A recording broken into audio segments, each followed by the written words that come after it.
آج سورہ نور اور سورہ مومنون یعنی پہلے سورہ مومنون اور پھر سورہ نور کی مکمل تلاوت آپ نے سماعت کی ہے، پھر اخیر میں سورۃ الفرقان کا کچھ حصہ۔ سورۃ المومنون مومنوں کے نام سے ایک پوری سورہ ہے، جس کی شروعات ہی اللہ تعالیٰ یوں فرماتا ہے، قد افلح المؤمنون، تحقیق کے بے شک ایمان والے کامیاب ہو گئے۔ اللہ فرما رہا ہے ایمان والے مومنون کامیاب ہیں۔ یہ پاسٹ کا صیغہ یہاں پر استعمال کیا گیا، ماضی کا صیغہ۔ قد افلح المؤمنون، مومنین کامیاب ہو چکے، ہوں گے نہیں، ہو چکے۔ اصل مسئلہ یہ ہے کہ ایمان جسے مل گیا وہ سب سے بڑی کامیابی ملی، اسی لیے کہ اسی پر نجات ہے اور اسی پر جنت بھی ہے۔ لیکن اللہ تعالیٰ نے پھر آگے بیان فرمایا کون سے مومنین کامیاب ہیں۔ صرف مومنین کامیاب ہیں تو لوگ ہم سے یہ سوال کرنے لگ جاتے ہیں کامیابی کا کیا مطلب ہے؟ آج تو ہم در در کی ٹھوکریں کھا رہے ہیں، ہمارے پاس تو کچھ نہیں ہے۔ لیکن اللہ تعالیٰ نے اس کے آگے مومنین کی صفات بیان فرمائی، کون سے مومنین کامیاب ہیں؟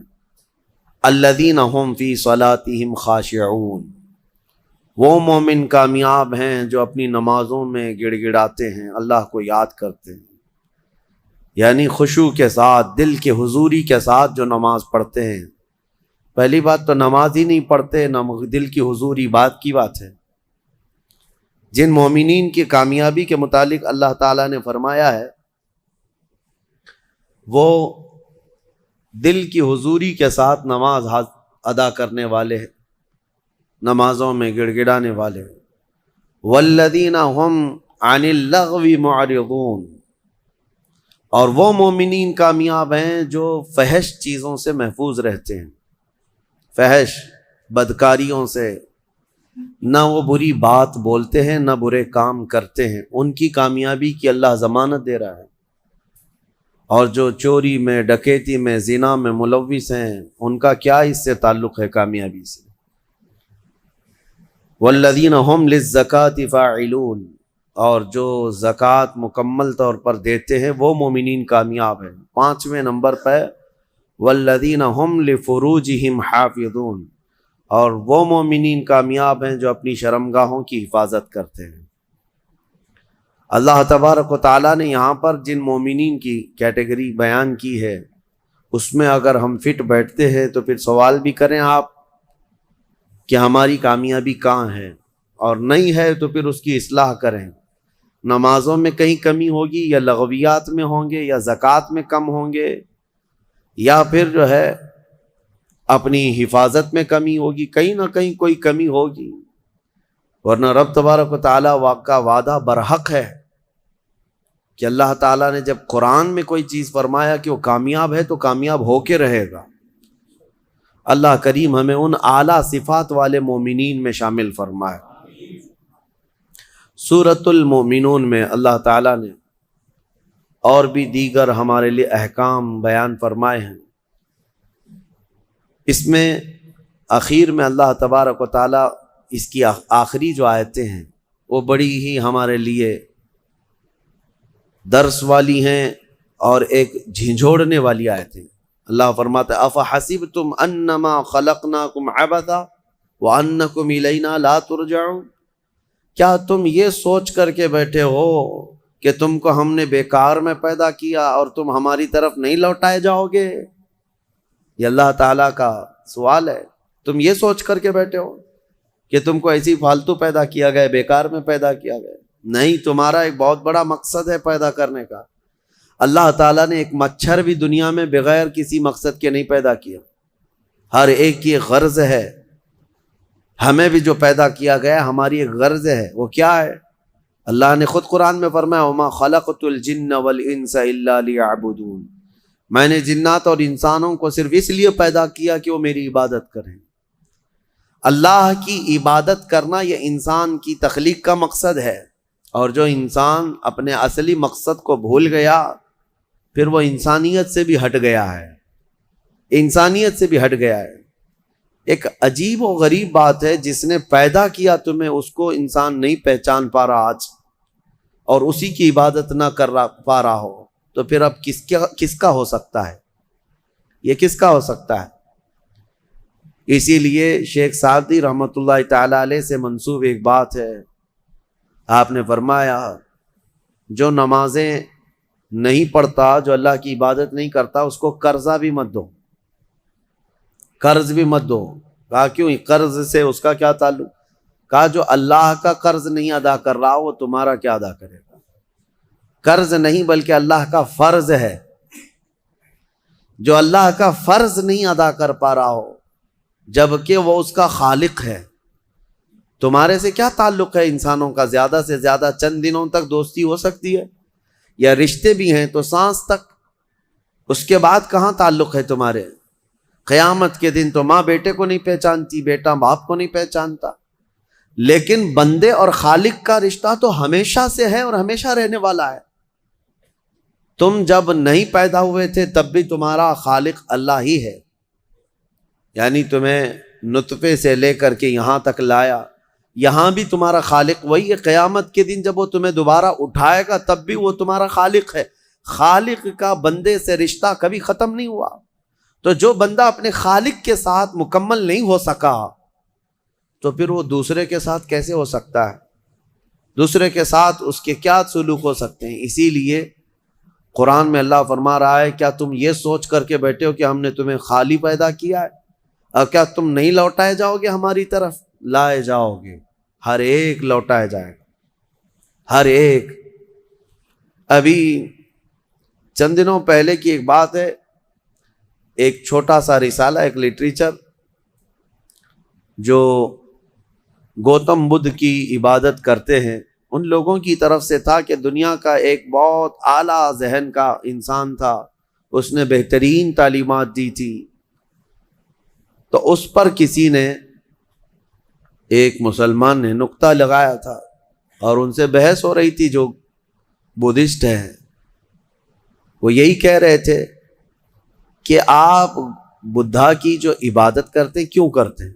کہا کہ وہ مہان آدمی ہے، مہان انسان ہے، مہان آدمی تھا، بڑے اچھے اخلاق تھے، بڑی اچھی تعلیمات دنیا کو دی۔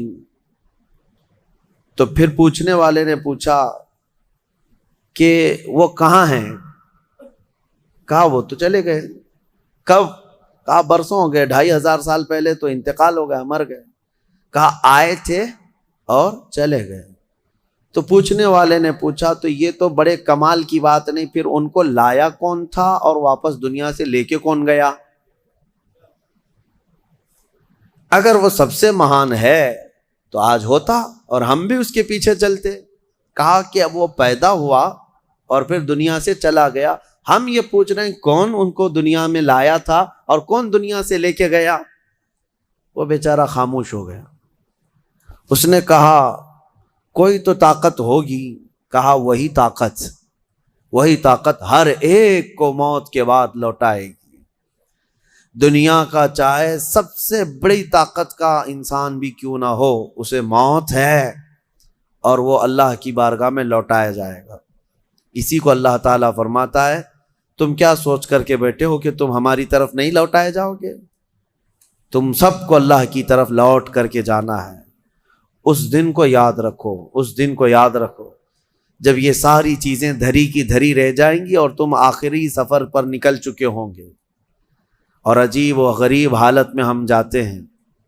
میرے عزیزو، یہ سارے ہمارے کپڑے، ہماری جائیدادیں، ہماری سواریاں، ہماری گاڑیاں سب رہ جاتی ہیں۔ آج تک آپ نے دیکھا کہ کوئی آدمی جنازے کی بجائے مرسیڈیز میں قبر میں جا رہا ہو؟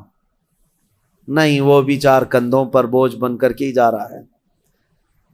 بڑی اعلیٰ قسم کی سواریاں وہ وہیں رہ جاتی ہیں، بڑے عمدہ لباس یہیں رہ جاتے ہیں۔ آخری سفر کا ایک مخصوص لباس ہے، ایک مخصوص انداز ہے، اور ایک مخصوص طریقے سے لے جا کر کے قبر کے حوالے کر کے آ جاتے ہیں۔ اور اسی کو فرمایا گیا ہے کہ جس کو یہ اپنا آخری سفر یاد ہوگا اسے یہ بھی یاد ہوگا کہ میں یہاں کیوں آیا ہوں۔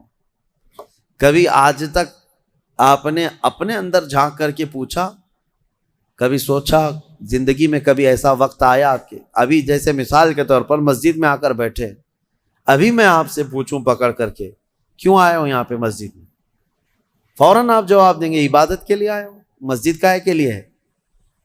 عشاء کا وقت ہو رہا تھا نماز پڑھنے کے لیے آیا، یا محفل چل رہی تھی محفل میں آ گیا؟ یہ تو تمہارا مقصد ہے۔ ہر کام کا تمہارا مقصد ہوتا ہے۔ کبھی یہ سوچا میں دنیا میں کیوں آیا، پوری دنیا میں کیوں آیا؟ جس نے اس سوال کا جواب حاصل کر لیا وہ معرفت کو پہنچ گیا۔ جو صحیح طریقے سے اس جواب کو پہنچ گیا وہ اللہ کی معرفت حاصل کر لے گا۔ اسی لیے میرے عزیزو آگے رب تعالیٰ فرماتا ہے أَفَحَسِبْتُمْ أَنَّمَا خَلَقْنَاكُمْ عَبَثًا أَفَحَسِبْتُمْ أَنَّمَا خَلَقْنَاكُمْ عَبَثًا وَأَنَّكُمْ إِلَيْنَا لَا تُرْجَعُونَ۔ حضرت موسیٰ علیہ الصلوۃ والتسلیم کے متعلق ایک بات ملتی ہے۔ ایک چھپکلی تھی، دیوار پر چل رہی تھی۔ موسیٰ علیہ السلام نے پوچھا مولا اس کا کیا کام ہے، اس کا کیا کام ہے، یہ کیوں پیدا ہوئی ہے؟ چھپکلی کا ضروری نہیں کہ ہر ایک کی حکمت آپ کو معلوم ہو کون دنیا میں کیوں آیا۔ اللہ نے کوئی بھی چیز بغیر فائدے کے نہیں پیدا کی۔ رب تبارک و تعالیٰ نے ارشاد فرمایا موسیٰ تھوڑی دیر پہلے چھپکلی نے مجھ سے پوچھا کہ موسیٰ کو مولا تو نے کیوں پیدا کیا؟ حضرت موسیٰ علیہ السلام کا کیا کیا کام ہے؟ یہ ضروری نہیں کہ مخلوقات کو ایک دوسرے کی حکمتیں معلوم ہوں، ضروری نہیں ہے، لیکن اللہ تعالیٰ عبث بغیر کسی وجہ کے محض کسی کو نہیں پیدا کیا۔ بس اپنے مقصد زندگی کو سمجھو اور فالتو اپنی زندگی کو ضائع مت کرو۔ جو لوگ بیٹھے اسی طرح سے اپنی زندگی کو ضائع کر رہے ہیں ان نوجوانوں کو ایک دن احساس ہو جائے گا کتنی قیمتی چیز دنیا میں ضائع کر دیا انہوں نے، کتنی قیمتی چیز۔ کروڑوں کا معجون ملا کر کے بھی بڑھاپے کو جوان کر کے دکھا دو، یہ گیا وقت پھر ہاتھ آتا نہیں، سدا دور دورہ دکھاتا نہیں۔ آپ جس طرح سے تیزی سے اس دنیا کو کاٹتے ہوئے جا رہے ہیں، میاں ہم تو منٹ منٹ گن رہے ہیں۔ آج دیکھیں ہم 15 تراویح پڑھ چکے ہیں الحمدللہ، ابھی تو ہم چاند کے انتظار میں تھے۔ یوں ہی وقت آئے گا، اللہ آپ کو سلامت رکھے، ہماری زندگی کا بھروسہ نہیں، اگلا رمضان بھی پھر آپ بیٹھیں گے۔ بہت تیزی سے آپ کی زندگیاں گزرتی جا رہی ہیں اور اچانک ایک دن اعلان ہو جائے گا فلاں کا بیٹا انتقال کر چکا، جنازے میں حاضر ہو جاؤ۔ یہی زندگی ہے۔ اسی لیے عبث اپنی زندگی کو ضائع نہ کریں۔ جو زندگی کے لمحات ہیں ان میں کچھ نہ کچھ انویسٹ کر دو تاکہ قیامت کے دن شرمندہ ہونا نہ پڑے، ذلیل ہونا نہ پڑے، رسوا ہونا نہ پڑے۔ بہرحال دوسری سورہ ہم نے جو تلاوت کی سورۃ النور، سورہ نور ہے، اس میں احکام بہت سارے آئے ہیں۔ اس کی شروعات جو ہے وہی بہت ایک سخت ترین گناہ اسلام میں اس کے مذمت میں آئی، زنا۔ اللہ نے قرآن میں جگہ جگہ فرمایا وَلَا تَقْرَبُوا الزِّنَا إِنَّهُ كَانَ فَاحِشَةً وَسَاءَ سَبِيلًا، زنا کے قریب بھی مت جانا۔ اللہ فرماتا ہے بے شک وہ سب سے بری چیز ہے اور سب سے برا راستہ ہے۔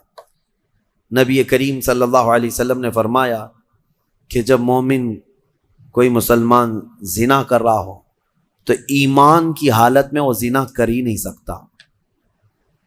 یہ بات یاد رکھ لو آپ، ایمان کی حالت میں کوئی زنا نہیں کر سکتا۔ فرمایا گیا جب زنا کر رہا ہو تو اس کا ایمان اٹھا لیا جاتا ہے، ایمان اس کے ساتھ نہیں ہوتا، ایمان اٹھا لیا جاتا ہے۔ ایمان اور زنا جمع ہو ہی نہیں سکتے ایک انسان کے اندر۔ یہ بہت سخت وعید ہے میرے آقا صلی اللہ علیہ وسلم کی حدیث پاک میں۔ ایمان کی حالت میں زنا نہیں ہوتا، اور جب زنا کر رہا ہوتا ہے تو ایمان نکال لیا جاتا ہے، وہ معلق ہوتا ہے، آسمانوں پر لٹکا ہوتا ہے۔ اس زنا کے حالت میں اس کے ساتھ ایمان نہیں ہوتا۔ اب جو آیتیں آئی ہیں اللہ فرماتا ہے الزانیۃ والزانی فاجلدوا کل واحد منہما 100 جلدہ، زنا کرنے والے مرد اور زنا کرنے والی عورت کو 100 کوڑے مارو۔ یہ ان کے لیے ہے جو غیر شادی شدہ ہے، اور جو شادی شدہ ہیں ان کے لیے رجم ہے۔ رجم کا مطلب ہے پتھروں سے اتنا مارو کہ وہ ختم ہو جائے، ان کی موت تک انہیں سنگسار کرنا ہوگا۔ یہ اتنی ہیبت ناک سزا ہے دنیا میں کہ دیکھو تو رونگٹے کانپ جائیں آپ کے، لیکن لوگوں کو ایسا لگتا ہے کہ ایسی اتنی بڑی سخت سزا کیوں ہے؟ میرے عزیزو، یہ ایک ناسور ہے، ایک کینسر ہے معاشرے کا، ایک کینسر ہے۔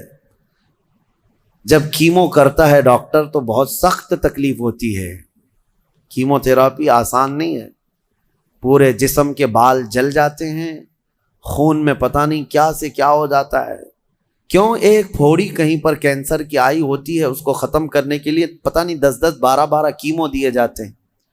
زنا جو ہے پورے معاشرے کا ناسور ہے، کینسر ہے، اور اگر اس پھوڑی کو نہیں ختم کیا گیا تو ہر ایک کے ہاں یہی چیز، یہی پھوڑی ہوگی، یہ وائرس کی طرح پھیلے گا۔ اور اسلام نے یہ سب سے بڑی سزا رکھی ہے زنا میں، سب سے بڑی سزا ہے۔ آج دنیا یہ مطالبہ کر رہی ہے کہ ریپسٹ کو اسلامی سزا دی جائے۔ کیوں؟ ان کی بیٹیوں کا جب ریپ ہو جائے تو وہ چلاتے ہیں۔ اسلام وہ ہے جو ہر ایک کی بیٹی کو بیٹی کا ہی درجہ دیتا ہے، ایک عظیم خاتون کا ہی درجہ دیتا ہے۔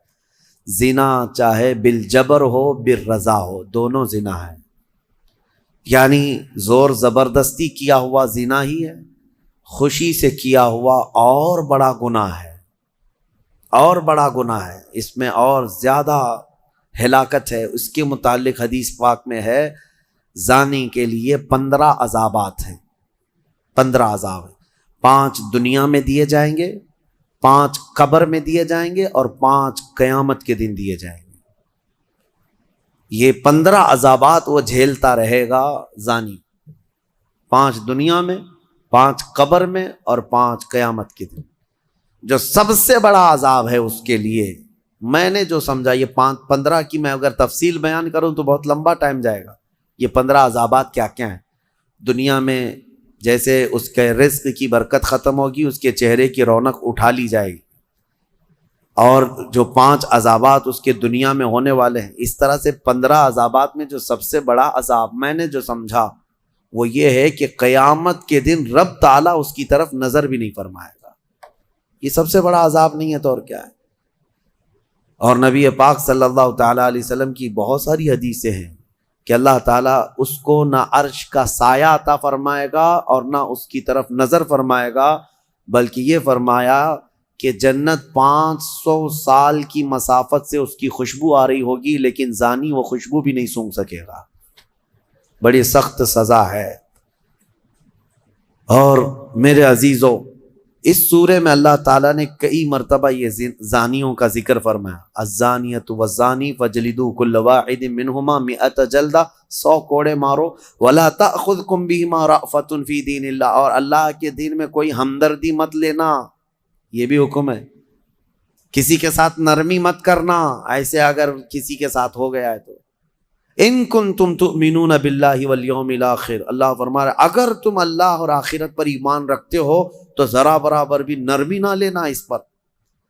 وہ اور دوسرا ایک اور سخت حکم یہ ہے، وَلْيَشْهَدْ عَذَابَهُمَا طَائِفَةٌ مِّنَ الْمُؤْمِنِينَ، زانی اور زانیہ کو چپکے سے کہیں سزا مت دے دینا، بلکہ اللہ فرما رہا ہے ان دونوں کے عذاب پر پورے مومنوں کو گواہ بناؤ، سب کے سامنے ان کی سزا ہو۔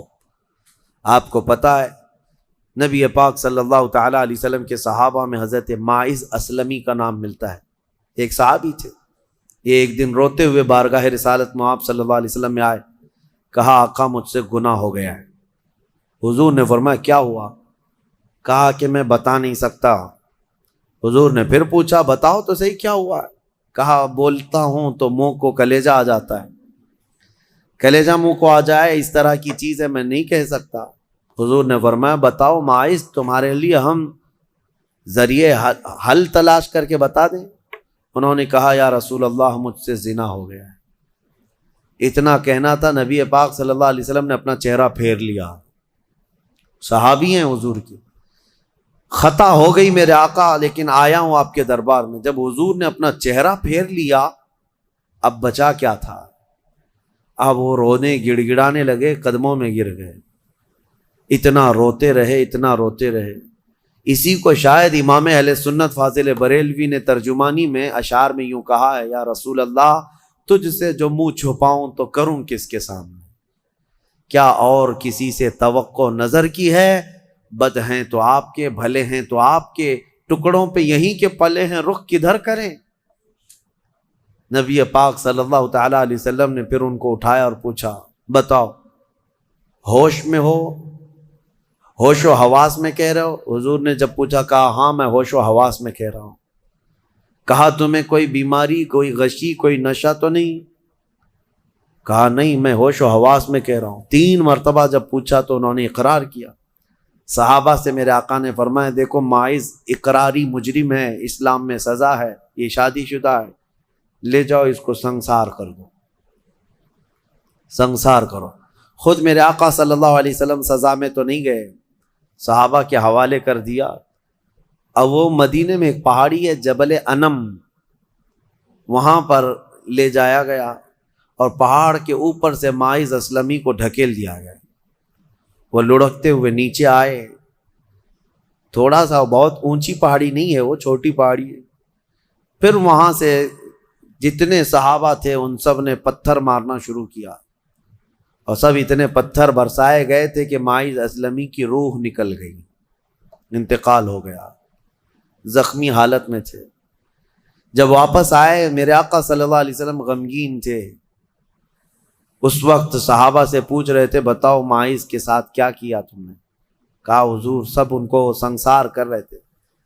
ایک صحابی آگے بڑھ کر کہتے، میرے ہاتھ میں اونٹ کی ہڈی تھی، وہ لے کر کے میں نے مارا تو ماعز کی کھوپڑی پر لگ گیا، خون کا فوارہ اچھل کر میرے بدن پہ آیا۔ میں نے یہ کہا، یہ کس پاپی کا خون لگ گیا، یہ کس خطا کار کا خون لگ گیا؟ میں کپڑے جھاڑ کر کے باہر آ رہا، میرے آقا صلی اللہ تعالی علیہ وسلم کو بڑا غم ہوا، کھڑے ہو گئے، کہا یہ جملہ مت کہو، ماعز نے موت سے پہلے سچی توبہ کر لی۔ سزا تو دینی ہی تھی، اسلامی حکومت ہے تو سزا دی جائے گی، صرف توبہ کافی نہیں ہے۔ توبہ کر لی، لیکن اب اس کے لیے برا جملہ مت کہو۔ میرے آقا نے فرمایا، اللہ تعالیٰ نے ماعز کی سچی توبہ کی وجہ سے جبرائیل کو بھیجا اور یہ فرمایا، یا رسول اللہ، آپ کے غلام نے ایسی توبہ کی ہے کہ اس کی توبہ کے عوض اللہ نے پورے مدینے والوں کی گناہ معاف فرمایا، سب کی توبہ کے برابر فرما دیا۔ میرے عزیزوں، سزا تو دی گئی۔ ایک اور صحابی آئے، وہ بھی آئی تھی بارگاہ رسالت مآب صلی اللہ علیہ وسلم میں، کہا کہ مجھ سے خطا ہو گئی، حمل بھی تھا۔ حضور نے فرمایا، جاؤ بچے کی ولادت کے بعد آؤ۔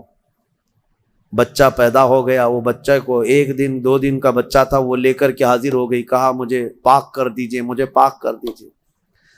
ان صحابہ کو یہ ڈر تھا کہ قیامت کی سزا بہت سخت ہے، دنیا ہی میں لے لو بہتر ہے، بہت عظیم ہے سزا جو قیامت کے متعلق فرمایا گیا۔ وہاں تو ہلکی سزا یہ ہے زنا پر کہ فرشتے لوہے کی سلاخ جو ہوتے ہیں وہ گرما کر کے ان کی شرمگاہوں پر مار رہے ہوں گے، اور ان کی شرمگاہوں سے جو پیپ نکل رہا ہوگا محشر کے دن، فرمایا کہ ان کی بدبو سے پورے محشر والے کانپ رہے ہوں۔ زانیوں کی جو ہلکی سزا ہے، پھر جہنم کی سزا کا تو کیا شمار ہی نہیں۔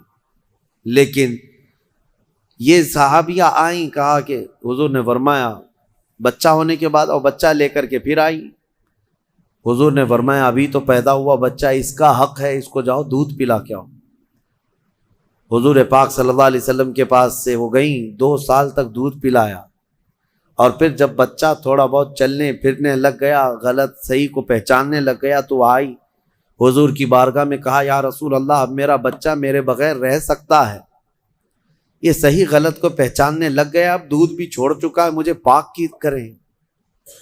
وہ کیسی خواتین تھیں اس وقت بھی، چاہتے تو بہانے بنا لیتے، میں نے کیا ہی نہیں، خود اقرار کر کے انہیں پاک ہونا ہے۔ اللہ کی بارگاہ میں یہ عیب اور یہ دھبا لے کر نہیں جانا چاہتا۔ پھر ان کی سنسار کا بھی حکم دیا گیا۔ اس خاتون پر بھی سنگساری ہوئی، یہاں تک کہ ان کی موت واقع ہو گئی۔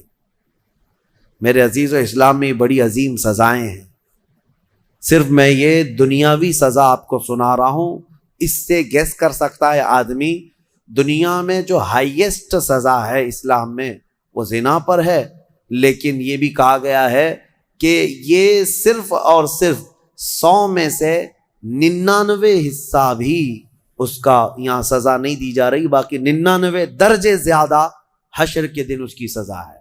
اگر وہ توبہ کے بغیر مر گیا، اگر وہ پاک ہوئے بغیر مر گیا، اس سے 100 گنا 99 گنا زیادہ جو یہاں دنیا میں سزا دی جا رہی، اس کا 99 درجے زیادہ حشر کے دن وہ سزا پائے گا۔ اسی لیے وہ دن یاد کر کے ہی جان پگھل جاتی ہے، جسم تھر تھر کانپنے لگتا ہے، وہ قیامت کا منظر۔ اللہ کریم ہمیں ان تمام برے فواحشات سے محفوظ فرمائے۔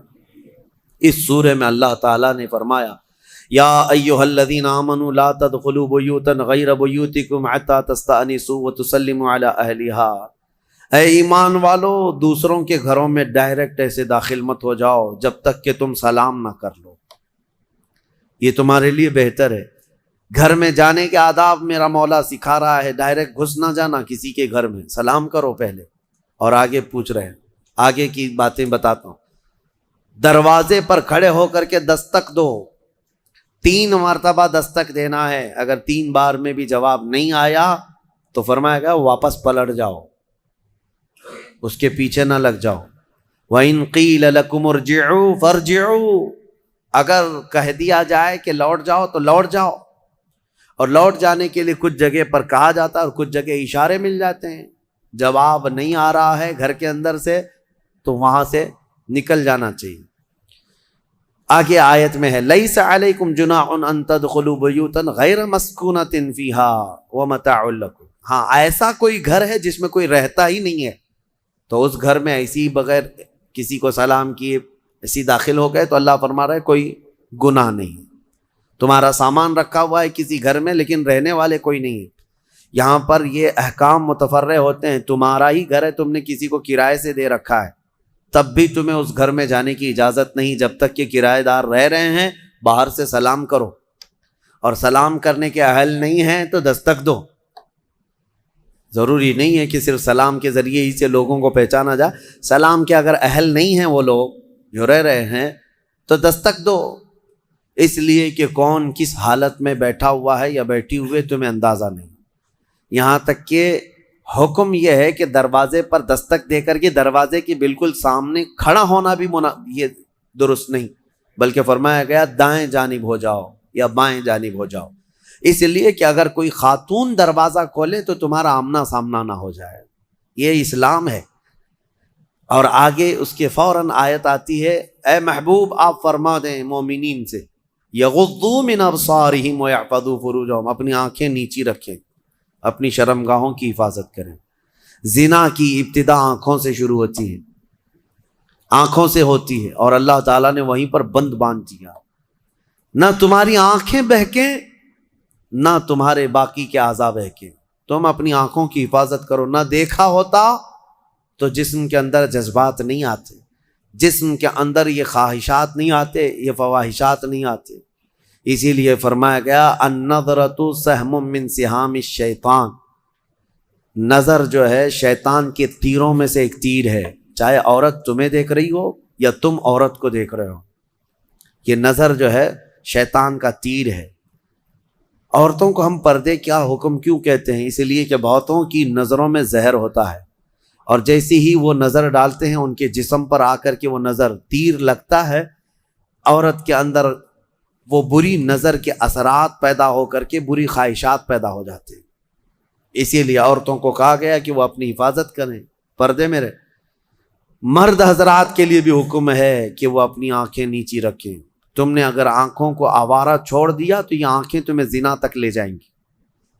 یہاں نظروں کی حفاظت بہت ضروری ہے، بہت ضروری ہے میرے عزیزو۔ یہاں تک کہ حدیث پاک میں ہے اگر کسی نے کسی کے گھر میں نظر ڈالی اور گھر والے کو یہ برا لگا تو گھر والے کو اجازت ہے کہ وہ پتھر اٹھائے اور اس کی آنکھ پھوڑ دے، اللہ اس سے مواخذہ نہیں فرمائے گا۔ کتنی بڑی بات ہے، کتنی بڑی بات ہے۔ اگر گھر والے نے آنکھ پھوڑ دیا تو اللہ اس کا مواخذہ نہیں فرمائے گا۔ کیوں؟ گھروں کی عزت کے لیے اللہ تعالیٰ نے اتنے سخت طریقے سے قوانین بنائے۔ اسلام جو ہے سوسائٹی چاہتا ہے، یہ نہیں ہے کہ یہ یورپ امریکہ کی طرح عیاشی، کوئی کسی کے ساتھ کوئی کسی کے ساتھ، کون کس کا بچہ ہے کون کس کا باپ ہے پتہ ہی نہیں۔ اسلام میں نسب اور نسل کا بہت زیادہ اہتمام ہے، بہت زیادہ اہتمام ہے۔ جن 5 چیزوں کی حفاظت فرض ہے ہر مسلمان پر، اس میں نسب کی حفاظت بھی فرض ہے۔ سب سے پہلی چیز جو مسلمان پر فرض ہے وہ جان کی حفاظت ہے، اور ان 5 چیزوں کو پھر کبھی میں عرض کروں گا، 5 چیزوں کی حفاظت ہر مسلمان پر فرض ہے۔ اس میں جان کی حفاظت، اپنی عزت کی حفاظت اور اپنے نسب کی حفاظت فرض ہے۔ اپنے نسب کی حفاظت یہ نہیں ہے، یہی تو معاملات ہیں۔ کسی عورت کو آپ نے طلاق دے دیا، تمہاری عورت تو نہیں ہے، عدت کے کیا معاملات ہیں؟ یہ عدت کیوں رکھی گئی؟ ارے ادھر طلاق دی ہے، دوسرے دن وہ کسی اور سے نکاح کر لیتی؟ نہیں نا، عورت کے 3 حیض آنے تک انتظار کرو، دوسرے آدمی کو نکاح کرنا ہے۔ کیوں؟ اس لیے کہ پہلے آدمی کا اگر ذرا برابر بھی نطفہ باقی رہ گیا طلاق کے وقت، تو پھر اس عورت سے دوسرا مرد نکاح کر لیا تو پھر 2 مردوں کا نطفہ ایک عورت کے اندر جائے گا تو نسب میں خلط ملط ہو جائے گا، کس کا بچہ ہے پتہ نہیں چلے گا۔ عورت کو پورا پاک ہو جانے دو، کلین ہو جانے دو، تاکہ دوسرا کوئی نکاح کر رہا ہے تو یہ ثابت ہو جائے کہ یہ اس کے بعد اگر بچہ ہوگا تو یہ اسی مرد کا ہوگا۔ سائنس بھی اس بات کو تسلیم کرتی ہے کہ اگر پہلے مرد کا کوئی نطفہ یا کوئی ذرہ بھی باقی رہ گیا ہے تو عورت کو اگر 3 حیض کنٹینیو آ گئے ہیں تو سمجھ لو کہ اس کے اندر کوئی نطفہ باقی نہیں رہا، صاف ہو چکی عورت۔ اور اگر نطفہ ہوتا تو حیض نہیں آتے، حمل قرار پاتا، حمل ٹھہر جاتا، حیض نہیں آتا حمل کے دنوں میں۔ یہ اسلام ہے جو نسب کی حفاظت کر رہا ہے۔ اسی لیے نظروں کی حفاظت کرو اور اپنی شرمگاہوں کی حفاظت کرو۔ اس بے راہ روی کے دور میں، اس فتنے کے دور میں مسلمانوں، گھڑی گھڑی میں آپ کو یہ تنبیہ کر رہا ہوں کہ شیطان کا سب سے بڑا حربہ یہی ہے کہ وہ مسلمان کو زنا کے راستے پر ڈال دیتا ہے، اور اس لیے کہ سب سے آسان دوزخ کا راستہ یہی ہے۔ ہر مرد اور ہر عورت کے اندر خواہشات ہیں، ہر مرد ہر عورت کے اندر نفس ہے، اور وہ اس کام میں آسانی سے آ جاتا ہے۔ میں سمجھتا ہوں پوری دنیا میں الحمدللہ سب سے زیادہ زنا پر کنٹرول اگر کوئی کرتا ہے تو میرے مصطفیٰ کا غلام ہی ہو سکتا ہے مسلمانوں کے اندر، الحمدللہ۔ ہاں، جو بے راہ رو ہو چکے ہیں، جو بھٹک چکے ہیں راستہ، اور جن کو اپنے نبی پاک سے کوئی واسطہ ہی نہیں، میرا ان سے کوئی کلام بھی نہیں، میرا ان سے کوئی خطاب بھی نہیں، میں سمجھتا ہوں دنیا میں، ارے وہ کرسچین جو میری کی قسم کھاتے ہیں اور پتہ نہیں کرسمس میں کتنی میریوں کی عزت لوٹ لیتے ہیں۔ ہاں، پاکیزہ مریم کی قسم کھاتے ہیں نا، ہاں وہ جو ہے میری حضرت بی بی مریم کو کہتے ہیں جو سب سے پاکیزہ عورت ہے۔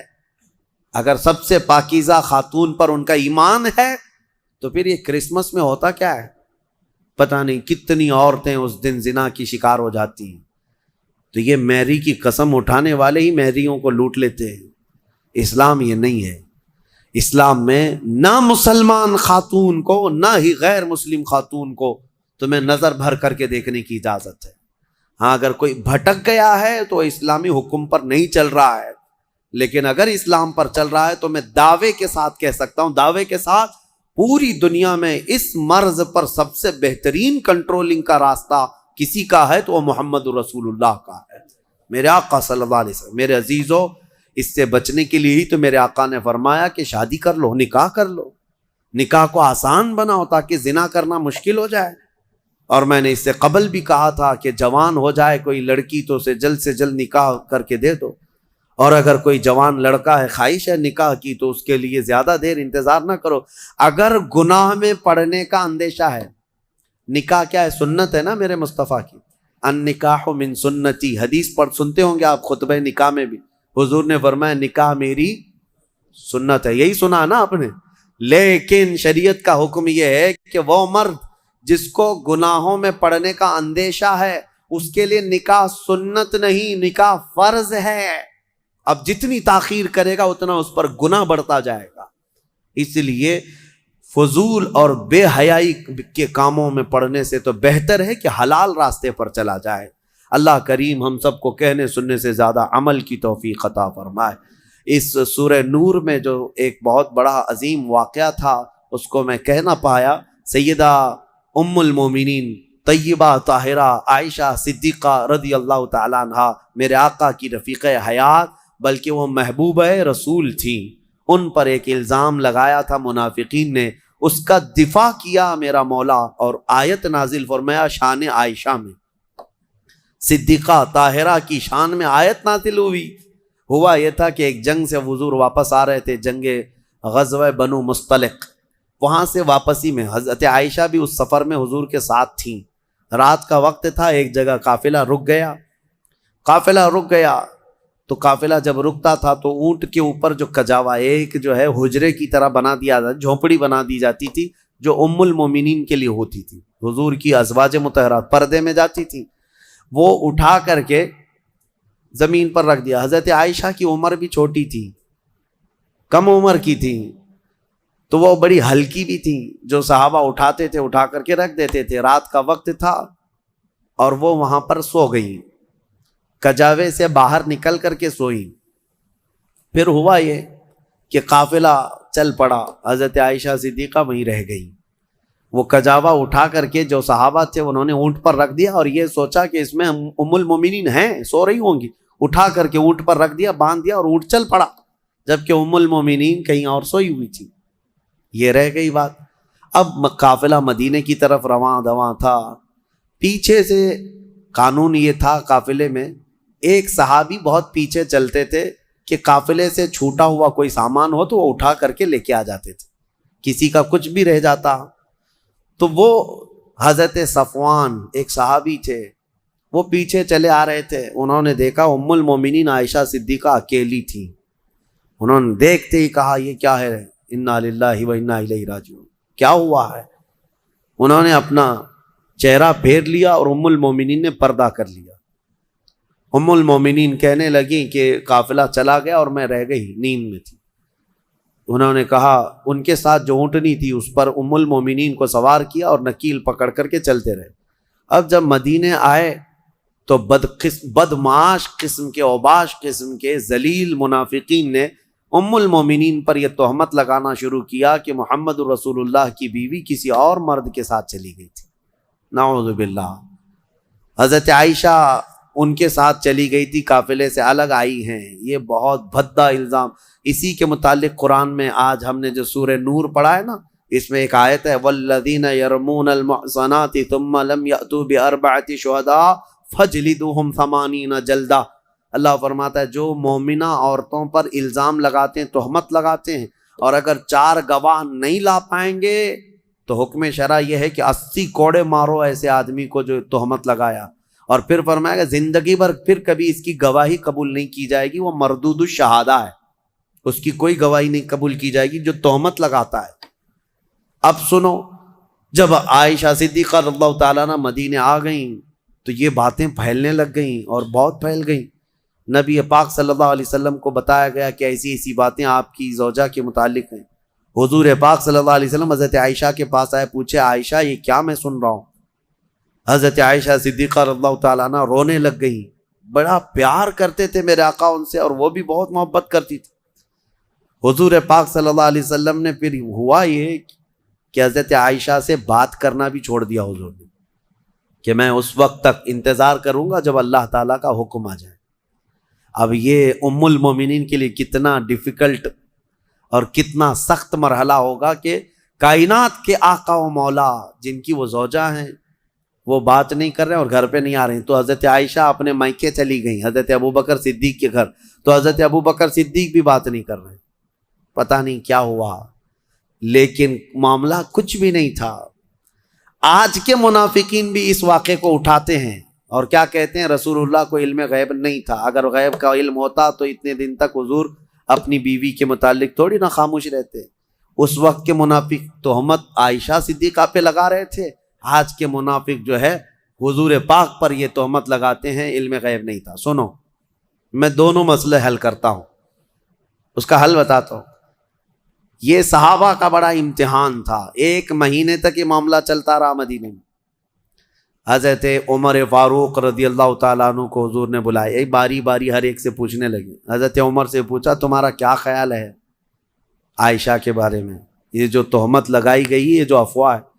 حضرت عمر نے کیا ایمان کا جواب دیا، کہتے ہیں یا رسول اللہ صلی اللہ علیہ وسلم، رب ذوالجلال آپ کے جسم پر مکھی بیٹھنے نہیں دیتا، اگر عائشہ ناپاک ہوتی تو آپ کے گھر کے لیے کیسے قبول کرتا؟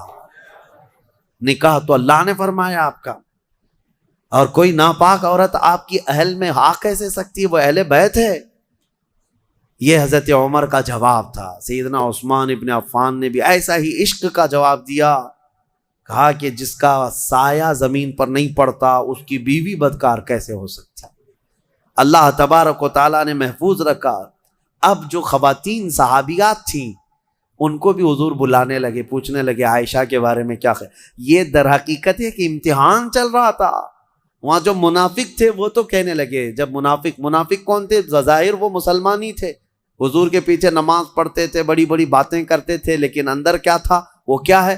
جب حضور ان سے پوچھتے آپ کا کیا خیال ہے، آپ کا کیا خیال، کہتے کیا بتائیں، لوگ تو ایسا کہہ رہے ہیں، پتہ نہیں، ہو سکتا ہے بہک گئی ہوں گی، کچھ ہو گیا ہوگا۔ یہ منافقین کے جوابات تھے، یہ منافقین کے جوابات۔ ایسے بہت سارے لوگ ہیں، ہم کو تو نہیں معلوم لوگ، لیکن لوگ کہہ رہے ہیں ایسا ہوگا۔ یہ جلانے والا جواب ہوتا ہے، آج بھی ہوتے ہیں اس طرح کے جوابات، ان کو کانفیڈنس کے ساتھ کہنا نہیں ہوتا ہے۔ اب جو خواتین تھیں ان سے پوچھا گیا تو وہ تو کہنے لگی یا رسول اللہ صلی اللہ علیہ وسلم، عائشہ اتنی چھوٹی ہے کہ وہ آٹا گوندتے گوندتے سو جاتی ہے، روٹی کب پکتی ہے اسے پتہ نہیں ہوتی، تو یہ اونگ آ گئی ہوگی، سو گئی ہوگی، اور اس کا میلان کبھی کسی مرد کی طرف ہم نے نہیں دیکھا۔ کھیلنے والی خاتون ہے حضرت عائشہ۔ نبی پاک صلی اللہ تعالیٰ علیہ وسلم نے یہ سب سے پوچھا، اس کے بعد مہینہ بھر گزرنے کو تھا، آیتیں نازل ہو گئی۔ سورہ نور میں اللہ تعالیٰ نے پوری برات ظاہر فرمائی، ارشاد فرمایا بے شک وہ لوگ جو الزام لگاتے ہیں بغیر کسی سبب کے وہ بڑے ظالم ہیں۔ ماں عائشہ صدیقہ کی برات میں جب آیت نازل ہوئی، حضور آئے حضرت عائشہ کے گھر، حضرت ابوبکر صدیق کو بتا دیا تھا کہ آیت عائشہ کی برات میں صفائی میں نازل ہو گئی ہے، تو پھر حضرت ابوبکر بھی دوڑے دوڑے عائشہ صدیقہ کو خبر دینے چلے گئے، اور جب حضرت عائشہ نے یہ خبر سن لی تو اس قدر اس دن خوشیوں سے پھولے نہ سما رہی تھی کہ نبی پاک صلی اللہ تعالیٰ علیہ وسلم جب گئے گھر تو وہ ان کی محبت کا معاملہ تھا۔ حضور ان سے بات کر رہے تھے تو حضرت عائشہ حضور کے سامنے نہیں آ رہی تھی، کہا نہیں میں پہلے آپ سے نہیں بات کروں گی، میں پہلے اس مولا کا سجدہ ادا کروں گی جس نے میری برات کا اظہار فرمایا۔ حضور پاک صلی اللہ تعالیٰ علیہ وسلم نے یہ نہیں فرمایا، یہ محبت میں انہوں نے کیا تھا، یہ ان کے جذبات تھے۔ حضور پاک صلی اللہ علیہ وسلم مسکراتے اور فرماتے عائشہ میں تجھے پہچانتا ہوں جب تو خوشی میں ہوتی ہے اور جب تو غصے میں ہوتی ہے، دونوں چیزیں میں پہچان لیتا ہوں۔ حضرت عائشہ کا معاملہ تھا اسے، تو وہ پوچھتی ہیں آپ کو کیسے پتہ چلتا ہے میں کب غصے میں ہوتی ہوں اور کب خوشی میں؟ تو حضور فرماتے ہیں جب تو خوشی میں ہوتی ہے تو قسم کھاتی ہے نا کسی بھی بات پر، تو کہتی ہیں وہ رب محمد کے رب کی قسم ایسا ہی تھا، اور جب غصے میں ہوتی ہے تو کہتی ہے وہ رب ابراہیم علیہ السلام کے رب کی قسم ایسا ہی تھا۔ حضور فرماتے ہیں میں اچھی طرح سے جانتا ہوں کب تمہارا موڈ کیسا ہے۔ بہرحال ماں عائشہ صدیقہ رضی اللہ تعالی عنہا کے یعنی طہارت پر اللہ تعالیٰ نے آیتیں نازل فرمائی۔ جو دوسرا مسئلہ ہے وہ میں عرض کیے دیتا ہوں۔ آج کے جو منافق ہیں یہ جو کہتے ہیں حضور کو اگر علم غیب تھا تو اپنی بیوی کی برات پہلے ہی کیوں نہیں بیان کر دی؟ اتنے دن تک مدینے میں کنفیوژن کے شکار سب لوگ بھی تھے، کیوں ایسا رہا؟ یہ کہتے ہیں حضور کو علم غیب نہیں تھا۔ ان ظالموں کو یہ پتہ نہیں جو رسول مکہ میں مدینے میں بیٹھ کر مکہ کے تمام لوگوں کے احوال کی خبر دے رہے ہوں، لیکن کچھ معاملات ہوتے ہیں، امتحانات یوں ہی نہیں لیے جاتے. اگر آپ کے پاس سوال پرچہ آ گیا ایگزام میں اور بنایا کس نے ہے؟ بنایا کس نے ہے؟ آپ کے ٹیچر نے. جو پڑھانے والا ٹیچر نے بنایا. لیکن ایگزام لے کر کے آپ لکھنے کے لیے بیٹھے ہیں. ٹیچر ہی اگر آپ کی وہ گارڈنگ کے لیے آئے یا پھر وہ دیکھ بھال کے لیے آئے, نگرانی کے لیے, آپ پوچھ لینا اس سے ایک سوال, سر اس کا جواب بتا دو. کیا وہ ایگزام ہال میں بتائے گا؟ کہے گا نہیں, میں معلوم نہیں ہے. معلوم نہیں ہے مطلب اس کو معلوم ہے لیکن تیرا امتحان چل رہا ہے. امتحان کس کام کا ہے؟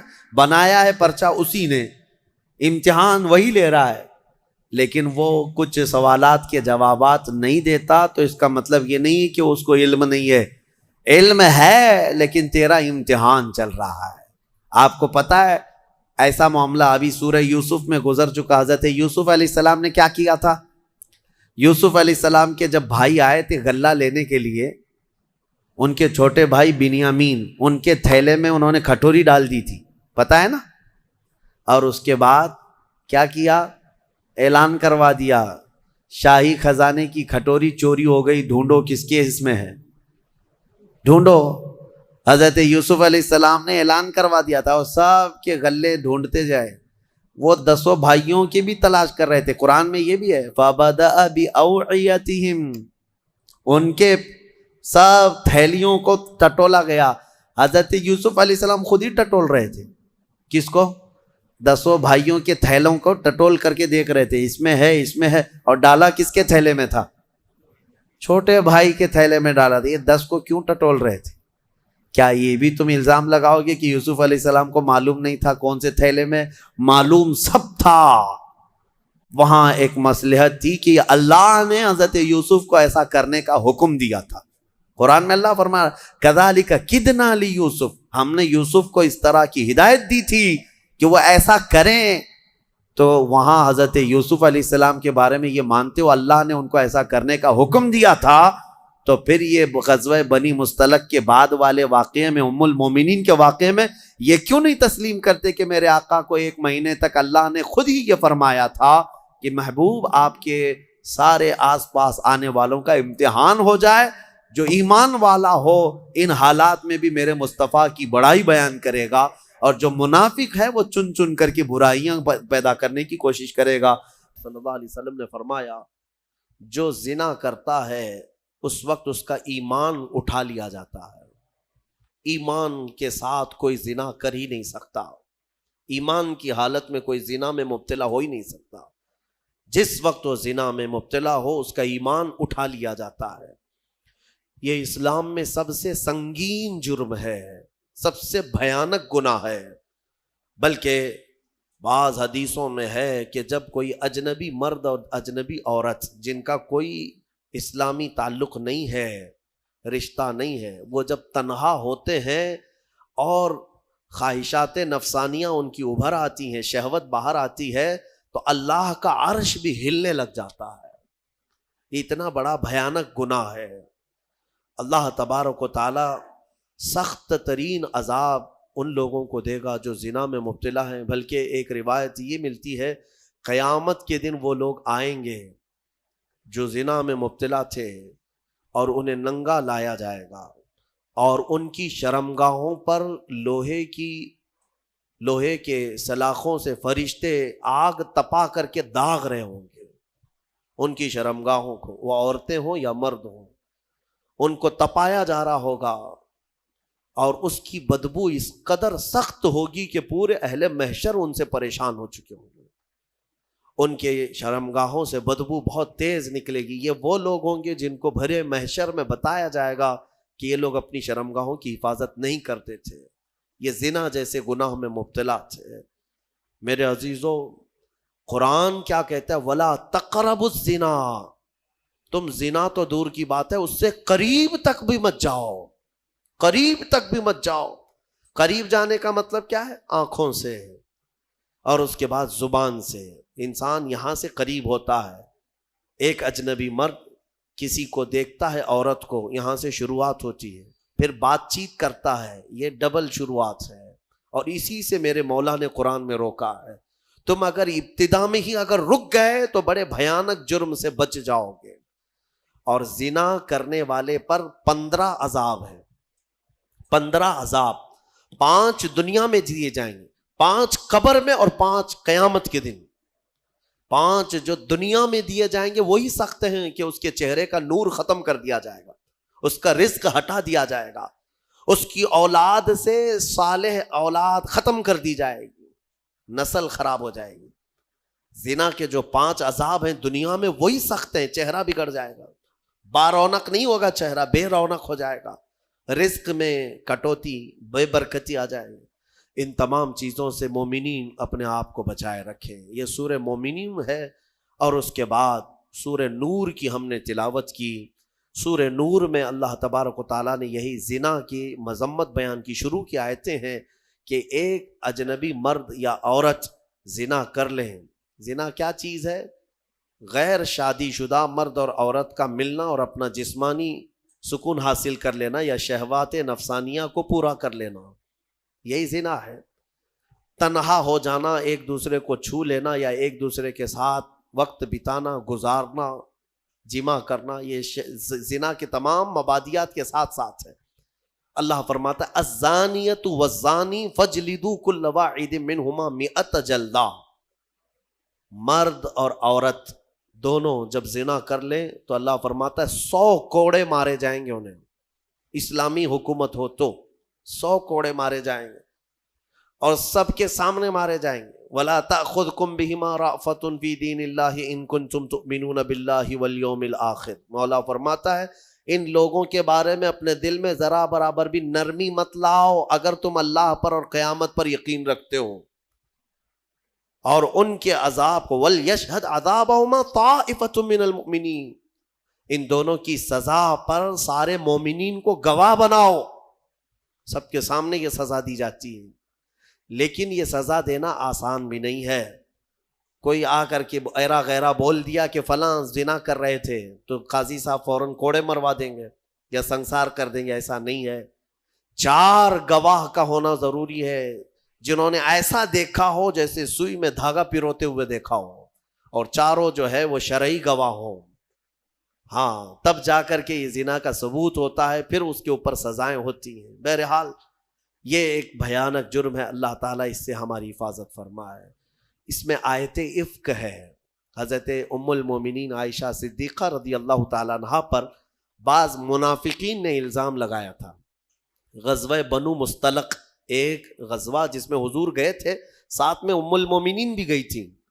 حضور جب بھی جہاد پہ جاتے، غزوہ پر جاتے، تو کوئی نہ کوئی حضور کی ازواج مطہرات میں ساتھ میں آپ کے ہوا کرتی تھی۔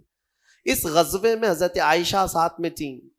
واپسی میں جب رسول کریم صلی اللہ تعالیٰ علیہ وسلم مدینے کی طرف آ رہے تھے، رات کو ایک جگہ پر قیام کیا، سب لوگوں نے قیام کیا، اور صبح ہونے سے پہلے پہلے کوچ کرنے کا حکم ہوا۔ حضور پاک صلی اللہ علیہ وسلم اپنے صحابہ سمیت کوچ کر گئے۔ ہوا یہ کہ حضرت عائشہ صدیقہ کا جو کجاوا اونٹ پر رکھا جاتا تھا، یعنی ایک پوری جھوپڑی ہوتی تھی، اسے اٹھا کر رکھا جاتا تھا، اٹھا کر کے پھر اتارا جاتا تھا زمین پر، تو وہ نیچے تھی۔ حضرت عائشہ اس میں بیٹھی نہیں تھی، ان کا ایک ہار کہیں چھوٹ گیا تھا، وہ ڈھونڈنے کے لیے نکلی تھی۔ صحابہ نے خالی کجاوا اٹھایا اور اونٹ پر رکھ دیا اور لے کر چل پڑے۔ ان کو ایسا لگا کہ ام المومنین اندر ہے، چل پڑے۔ سفر بہت لمبا ہو گیا، صبح کا وقت تھا، حضرت عائشہ چھوٹ گئی پیچھے راستے میں۔ ان کا کھویا ہوا وہ جو ہار ہے اس کو تلاش رہی تھی۔ ہوتا یہ تھا کہ قافلے میں پیچھے ایک صحابی آیا کرتے تھے جو گرا ہوا سامان اٹھاتے ہوئے کافی دور وہ چلتے رہتے تھے قافلے سے۔ اس وقت حضرت صفوان ایک صحابی ہیں، وہ پیچھے چلے آ رہے تھے۔ انہوں نے حضرت عائشہ کو تنہا دیکھا تو انہوں نے کہا انا للہ، یہ کیا ہو گیا؟ حضور کی زوجہ ہیں اور یہ اکیلی کیسے رہ گئی؟ تو بہرحال حضرت صفوان نے پورا سہارا دے کر حضرت عائشہ رضی اللہ تعالیٰ عنہا کو مدینے تک ساتھ لائے۔ مدینے جب پہنچے تو منافقین نے اتنی بات پر الزام لگانا شروع کر دیا، رسول اللہ کی زوجہ عائشہ کسی اور کے ساتھ تنہا چلی گئی تھی، معاذ اللہ۔ یہ بھیانک الزام تھا، تہمت، اس کے گناہ، یہ بھی اس کی بھی حدود آئے ہیں قرآن میں۔ اگر کسی مومن پر یا مومنہ پر آپ نے تہمت لگائی اور ثبوت نہیں لا سکے تو 80 کوڑے مارے جائیں گے، اور پھر زندگی بھر کبھی اس کی گواہی قبول نہیں کی جائے گی. وہ مردود الشہداء کہلائے گا، الزام لگانے والا، تہمت لگانے والا کسی پر. یاد رکھو آسان نہیں ہے کسی کے بھی بارے میں کچھ بھی تہمت لگا دینا، بہت بڑا گناہ ہے، بہت بڑا گناہ ہے تہمت لگانا. یہاں ایسی بیٹھے اٹھے نہ جانے کتنے بھیانک گناہوں کی تہمت کئی لوگوں پر لگا دیتے ہیں. ایسا ہے ویسا ہے، قیامت کے دن پکڑ ہوگی. حضرت عائشہ صدیقہ رضی اللہ تعالیٰ عنہا پر جو تہمت لگائی تھی، یہ کنٹینیو 1 مہینے تک معاملات مدینے میں چلتے رہے. حضرت عائشہ اپنے میکے چلی گئی تھی حضرت ابوبکر کے گھر. حضور پاک صلی اللہ تعالیٰ علیہ وسلم انتظار کر رہے تھے کہ میرا رب کیا فرمائے گا، وہی کیا آئے گی. لیکن یہ امتحان کی گھڑی تھی. حضور پاک صلی اللہ تعالیٰ علیہ وسلم صحابہ کو بلاتے اور پوچھتے تمہارا میرے گھر والوں کے بارے میں کیا خیال ہے، میری زوجہ کے بارے میں کیا خیال ہے. جو عشق والے تھے انہوں نے عشق کی بولیاں بولی. حضرت عمر سے بلایا، پوچھا حضور نے تم کیا کہتے ہو. حضرت عمر نے کہا یا رسول اللہ صلی اللہ علیہ وسلم، جب رب تبارک و تعالیٰ نے آپ کے جسم پر مکھی کو پسند نہیں فرمایا تو آپ کی ازواج مطہرہ میں بدکار عورت کو کیسے پسند فرما سکتا ہے. یقیناً آپ کا گھر پاک ہے. اللہ تعالیٰ نے آیت تطہیر میں فرما دیا کہ محبوب ہم نے آپ کے گھر کو ہر برائی سے پاک رکھا. حضرت عثمان غنی نے بھی اسی طرح کی بات کی، کہا یا رسول اللہ صلی اللہ تعالیٰ علیہ وسلم، رب تبارک و تعالیٰ نے ہر علائش سے آپ کو پاک کیا ہے، تو آپ کے گھر پر اور آپ کی بستر پر اگر عائشہ کے اندر کوئی عیب ہوتا تو اللہ کبھی بھی اس چیز کو پسند نہ کرتا، بلکہ عائشہ کا نکاح اللہ کی مرضی سے آپ کا ہوا ہے. یہ چیزیں ہوتی رہیں. پھر 1 مہینے کے بعد اسی سورہ نور میں وہ آیت نازل ہو گئی. رب تبارک و تعالیٰ نے ام المومنین عائشہ صدیقہ کی پاکی بیان فرماتی، اللہ نے بیان فرمائی. اب اندازہ کرو یہ حضرت عائشہ وہ تنہا زوجہ ہیں میرے آقا کی جن کی پاکی مولا نے بیان کر دی قرآن میں، اور قیامت تک کروڑوں مسلمان ماں عائشہ صدیقہ کی پاکی تلاوت کرتے رہیں گے. ہاں، حضرت عائشہ کی پاکی کی تلاوت ہوتی رہے گی، قیامت تک ہوتی رہے گی. عزیزان گرامی، یہ آیت افک بھی سورہ نور میں نازل ہوئی. تو چند آیتیں عرض کر کے میں اپنی گفتگو کو سمیٹتا ہوں. اللہ تعالیٰ نے فرمایا اے ایمان والو کسی کے گھر جاؤ. اللہ تعالیٰ فرماتا ہے یا ایھا الذین آمنوا لا تدخلوا بیوتا غیر بیوتکم حتی تستأنسوا. اپنے گھر کے علاوہ کسی دوسرے کے گھر میں جا رہے ہو تو سلام کر لو پہلے. ہاں، سلام کر لو، سلام کر کے گھر میں داخل ہونا ضروری ہے. اور یہاں تک کہ آداب میرا مولا خود بیان کر رہا ہے کہ تم کسی کے گھر جاؤ تو دستک دو، اور دستک دے کر کے 1 بار 2 بار، تیسری مرتبہ اگر جواب نہیں آیا تو پلٹ جاؤ. حدیث پاک میں بھی ہے، ضروری نہیں ہے کہ دروازہ توڑ کے اندر جاؤ گے. ہاں، اور کنٹینیو کھٹکھٹاتے کھڑے ہو جاؤ گے آدھے گھنٹے تک. یہ آداب ہے شریعت کے. اور پھر یہ فرمایا حدیث میں ہے کہ کسی کے گھر جاؤ تو سامنے بالکل دروازے کے نہ کھڑے ہو جاؤ، بلکہ تمہیں دائیں جانب کھڑے ہونا چاہیے. اگر دروازہ کھلے کوئی اجنبی عورت ہو تو تمہارا آمنا سامنا نہ ہونے پائے، بے پردگی نہ ہونے پائے. یہاں تک کہ گھروں کو پردہ لگانے کا حکم بھی میرے آقا نے فرمایا. اور اگر کسی گھر پر پردہ نہیں ہے، گزرنے والے آپ میں سے کوئی ہو، کوئی بھی ہو، اگر مومن گھروں میں اندر نظر ڈالتا ہے کوئی راستہ چلتے ہوئے عورتوں کے اندر اوپر، حضور نے فرمایا گھر والے تیار ہے، وہ چاہے تو پتھر اٹھا کر اس کی آنکھ پھوڑ دے، اللہ سوال نہ فرمائے، اللہ اس کے ہاں اس کا مواخذہ نہیں ہوگا. یعنی یہ بتانا مقصود ہے کہ یہ کس قدر گناہ ہے. گھروں کے اندر نگاہیں ڈالنا، آنکھیں ڈالنا بہت بڑا گناہ ہے. اور یہی چیز اللہ تعالیٰ قرآن میں فرماتا ہے کہ کسی گھر جاؤ، کسی کے گھر جاؤ، اور اگر تمہیں لوٹ جانے کا حکم دیا جائے تو لوٹ جاؤ. یہاں سے میں ایک اس سے تفریح کرتے ہوئے ایک بات یہ بھی عرض کر دوں، کسی کو فون کرتے بھی ہو تو کچھ لوگ جو ہے ایک بار میں 10 20 بار اس کو کال کرتے ہی رہتے ہیں کنٹینیو. یہ بھی آداب میں سے ہے. 2-3 مرتبہ اگر تمہیں جواب نہ ملے تو رک جاؤ.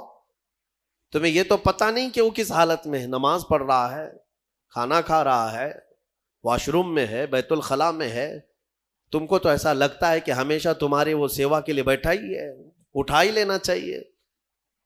یہ بھی آداب میں سے ہے. علم والے اور اخلاق والے ان چیزوں پر عمل کیا کرتے ہیں. سورہ نور میں اور بھی بہت ساری باتیں ہیں کہ بچوں کے متعلق فرمایا گیا کہ جب یہ عقل والے ہو جائیں تو ماں باپ بھی انہیں الگ سلایا کریں. وَإِذَا بَلَغَ الْأَطْفَالُ مِنْكُمُ الْحُلُمَ، بچے جب جوانی کو آ جائیں، بالغ ہونے لگ جائیں، تو ان کے لیے بھی حکم ہے کہ وہ ماں باپ کے کمرے میں بھی آئیں تو اجازت لے کر کے آئیں. ایسے نہیں کہ ڈائریکٹ گھس جائیں. بچے جب شعور والے ہو جائیں ان کو یہ سب آداب گھروں کے سکھائے جائیں کہ گھر میں آنے کے آداب کیسے ہیں. ماں باپ اگر تنہا بیٹھے ہیں تو بچہ کیسے آ جائے گا؟ وہ بھی دستک دے کر کے آئے، اجازت لے کر کے آئے. یہ بچوں کو تعلیم و تربیت دی جائے. اللہ تبارک و تعالی ہمیں اخلاق حسنہ عطا فرمائے، رسول کریم صلی اللہ تعالی علیہ وسلم کے اخلاق پر عمل کی توفیق عطا فرمائے. وآخر دعوانا ان الحمد للہ رب العالمین. السلام علیکم.